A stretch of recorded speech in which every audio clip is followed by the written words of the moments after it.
Vous connaîtrez des échecs, on vous fera du mal, mais c'est la vie, c'est comme ça. Personnellement, je considère Robert Greene comme l'un des plus grands philosophes de notre époque.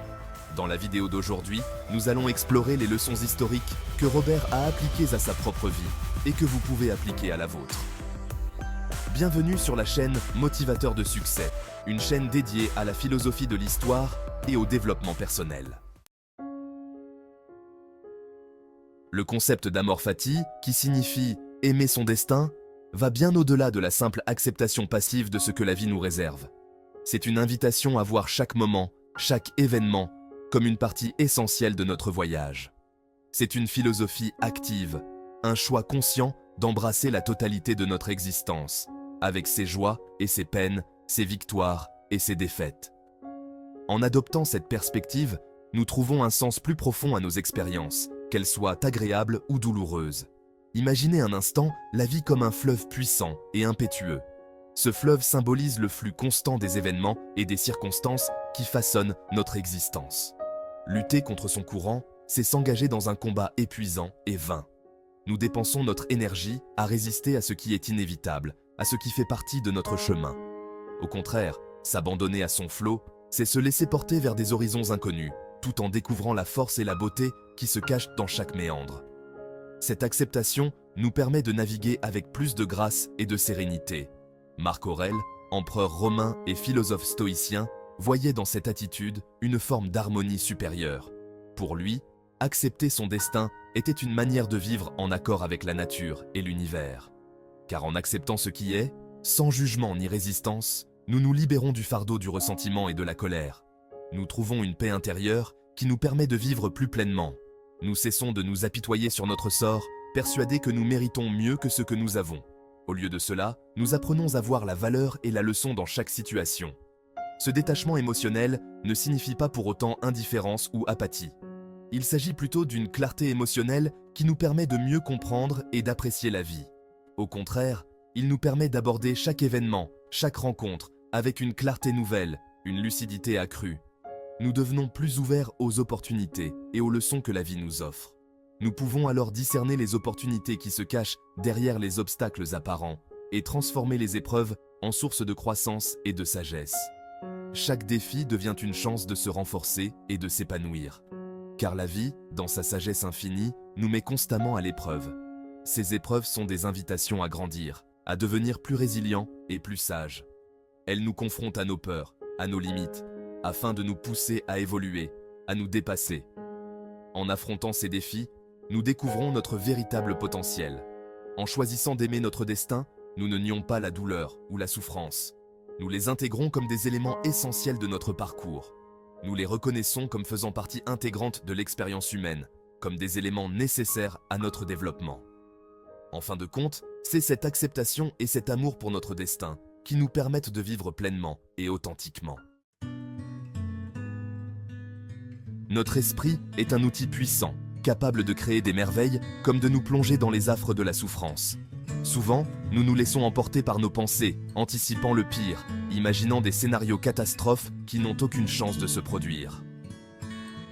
Sénèque, philosophe stoïcien romain, avait parfaitement saisi cette tendance humaine à amplifier nos malheurs par la seule force de notre imagination. Il nous mettait en garde contre cette propension à nous laisser submerger par des pensées négatives, à nous laisser ronger par des craintes irrationnelles. Car la vérité est que la plupart de nos craintes ne se réalisent jamais. Et même lorsque nous sommes confrontés à des difficultés réelles, elles sont rarement aussi insurmontables que nous le craignons. Notre esprit, en proie à l'anxiété, a tendance à grossir les obstacles, à dramatiser les situations. Apprenons à calmer le tumulte de nos pensées, à observer nos émotions avec distance et lucidité. Ne nous laissons pas emporter par la spirale infernale des scénarios catastrophes. Plutôt que de nous laisser consumer par des craintes imaginaires, concentrons notre énergie sur ce que nous pouvons contrôler, nos actions, nos pensées, nos réactions. Cultivons la gratitude pour les choses simples de la vie et apprenons à apprécier chaque instant précieux qui nous est donné. Choisissons de vivre dans le présent, d'accueillir chaque jour avec courage et sérénité. Souviens-toi que tu vas mourir.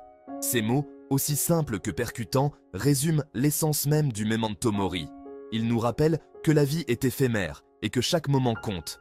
Loin d'être une injonction morbide, cette maxime philosophique nous invite à vivre chaque jour comme s'il était le dernier, en pleine conscience de notre finitude. Elle nous pousse à apprécier chaque instant, à savourer chaque expérience. Face à l'immensité du temps et à l'inéluctabilité de la mort, nos préoccupations quotidiennes, nos ambitions démesurées, nos rancœurs tenaces perdent de leur importance.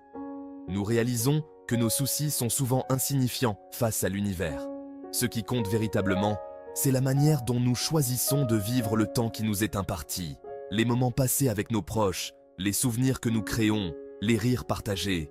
Le memento mori est un appel à l'authenticité, une invitation à nous défaire des masques sociaux, des faux-semblants et des conventions stériles. Il nous incite à être vrais, à vivre selon nos propres valeurs. Il nous encourage à nous interroger sur nos valeurs profondes, sur ce qui donne un sens à notre existence. Qu'est-ce qui est vraiment important pour nous ? Quelles sont nos véritables passions ? En méditant sur notre propre finitude, nous prenons conscience de la préciosité de chaque instant. Chaque seconde devient précieuse, chaque minute un cadeau. Nous apprenons à apprécier la beauté du monde qui nous entoure, la richesse des relations humaines, la simplicité des petits bonheurs quotidiens, les sourires, les étreintes, les moments de joie partagés. La peur de la mort, omniprésente dans l'inconscient collectif, peut être paralysante. Elle nous empêche de vivre pleinement, de prendre des risques, de suivre nos rêves. Elle nous pousse à nous réfugier dans l'illusion, à repousser nos rêves, à nous contenter d'une vie médiocre par peur de l'échec. Nous nous enfermons dans une routine sécurisante, mais insatisfaisante. Le memento mori nous libère de cette peur, en nous confrontant à notre propre mortalité. Il nous rappelle que la vie est courte et qu'il ne faut pas la gaspiller. En acceptant notre finitude, nous nous ouvrons à une vie plus riche, plus intense, plus authentique. Nous nous permettons de vivre pleinement, d'aimer sans retenue, de poursuivre nos passions. Chaque jour devient alors une opportunité de vivre pleinement, d'aimer passionnément, de créer avec audace. Nous nous engageons à faire de chaque instant un moment mémorable. Souvenons-nous chaque jour que nous sommes mortels et faisons en sorte que notre vie soit à la hauteur de cette vérité. Vivons avec intensité, avec amour, avec authenticité. Dans le jeu de la vie, comme aux échecs, la capacité à anticiper les coups de l'adversaire est un atout précieux. Chaque mouvement compte, chaque décision peut changer le cours des événements. Anticiper, c'est se préparer à affronter l'inattendu, à faire face aux aléas du destin avec calme et lucidité. C'est une forme de sagesse qui nous permet de rester serein, même lorsque tout semble incertain. L'inattendu, par définition, nous prend au dépourvu. Il surgit sans prévenir, bouleversant notre quotidien et nos certitudes. Il sème le trouble, amplifie nos peurs, nous rend vulnérables. Nos émotions peuvent nous submerger, nous laissant désemparés face à l'adversité. En revanche, un esprit préparé aux épreuves, capable d'envisager les différents scénarios possibles, est moins susceptible de céder à la panique. Il trouve des solutions là où d'autres voient des problèmes. Il ne s'agit pas de sombrer dans la paranoïa, ni de vivre dans la crainte constante du pire. Il s'agit plutôt de cultiver une vigilance sereine, une préparation mentale qui nous rend plus forts. L'anticipation est un exercice intellectuel qui consiste à envisager les différents obstacles qui pourraient se dresser sur notre route afin de mieux les surmonter le moment venu. C'est une stratégie proactive qui nous donne un avantage. Imaginez un général se préparant à une bataille. Il ne laisse rien au hasard, chaque détail compte. Il ne se contente pas d'espérer une victoire facile. Il se prépare minutieusement, anticipant chaque mouvement de l'ennemi. Il étudie le terrain, analyse les forces et faiblesses de son ennemi, prévoit les différentes tactiques possibles. Cette préparation minutieuse est la clé de son succès. De même, dans la vie, la préparation est la clé du succès. Elle nous permet de naviguer à travers les défis avec confiance et détermination. Anticiper, c'est également cultiver la flexibilité, la capacité à s'adapter aux changements, à rebondir face aux difficultés. C'est une compétence essentielle dans un monde en perpétuelle évolution. Car la vie est imprévisible, et nos plans les mieux élaborés peuvent être bouleversés en un instant. Rien n'est jamais certain, et c'est cette incertitude qui rend la vie si fascinante. Plutôt que de nous accrocher à une vision rigide du futur, efforçons-nous de développer notre capacité d'adaptation. Soyons ouverts aux nouvelles possibilités et prêts à changer de cap si nécessaire. Apprenons à rebondir face aux imprévus, à transformer les obstacles en opportunités. Chaque défi est une chance de grandir et de devenir plus résilient. En anticipant les difficultés, nous nous donnons les moyens de mieux les affronter, de transformer les épreuves en source de croissance et de sagesse. C'est ainsi que nous pouvons véritablement progresser et évoluer. Dans le grand théâtre de la vie, les mots sont souvent trompeurs. Ils peuvent être utilisés pour charmer, manipuler, séduire, dissimuler. Les actions, en revanche, révèlent la véritable nature d'un individu, ses motivations profondes, son vrai visage. Combien de fois avons-nous été déçus par des paroles mielleuses, des promesses non tenues, des discours creux? Apprenons à regarder au-delà des mots, à décrypter le langage des actes. Observons attentivement le comportement des gens qui nous entourent, leurs choix, leurs réactions, leurs habitudes. Ce sont ces indices subtils qui nous révèlent leur véritable nature. Un homme peut se vanter de sa générosité, mais si ses actes trahissent l'avarice, il est sage de se méfier. Une femme peut clamer son honnêteté, mais si ses actions sont empreintes de duplicité, il est prudent de garder ses distances. Les actions sont le reflet de nos valeurs, de nos priorités, de notre vision du monde. Elles sont le langage le plus authentique, celui qui ne ment jamais. En prêtant attention aux actes plutôt qu'aux paroles, nous nous protégeons des illusions, des manipulations, des faux-semblants. Efforçons-nous d'agir avec intégrité, authenticité, en accord avec nos valeurs profondes.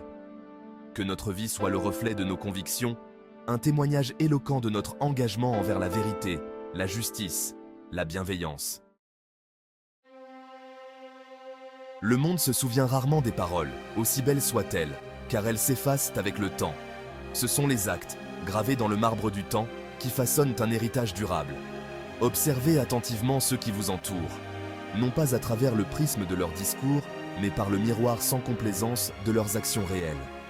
Que votre vie soit un testament d'actions audacieuses, guidées par la sagesse et la lucidité, et non par les sirènes trompeuses des paroles en l'air.